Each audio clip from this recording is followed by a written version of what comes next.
উদ্দেশ্যই একই মাত্র উদ্দেশ্য। আমি জিয়াউর রহমানের আদর্শে দল করি।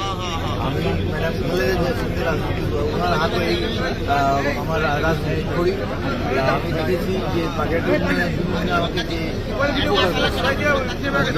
আমাকে আমার বরাদ্দ দিয়েছে, বাংলাদেশের সব এলাকার চেয়ে আমাকে বেশি বরাদ্দ দিয়েছে এবং আমি সেই কারণে উন্নয়ন কাছে আমার পা থেকে মাথা পর্যন্ত জাতীয়তাবাদী দলের কাজ করা এবং আমি জাতীয়তাবাদী দলে বা বিএনপির বাইরে আমি লোক আমি না। আমি বিএনপির আমি দেখতে পাচ্ছি যে সমস্ত প্রার্থী দেওয়া হয়েছে, আমার মনে হয়েছে যে তারা অন্য পার্টির কাছে সিটগুলো হারাবে।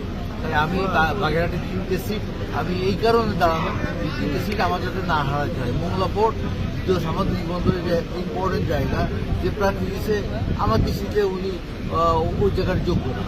আমার দৃষ্টিতে দল মত যোগ্য মনে করছে তাকে দিয়েছে। আমাদের বাগেরহাটের দুইয়ে কাকে দিচ্ছেন আপনারা জানেন। হ্যাঁ, বাগেরহাটের লোক কীভাবে ভোট দিবে এটাও আমি জানি না।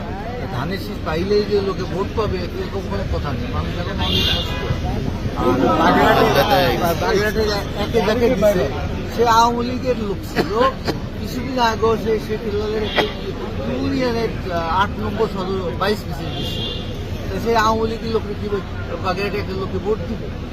কাজেই কেন আমার দল এই সমস্ত প্রার্থী করেছে জানি না। এই কারণে আমি এই 3টে সিট অন্য দলে নিয়ে যাবে সেটা আমি সেখানে দাঁড়িয়েছি বিএনপির পক্ষ।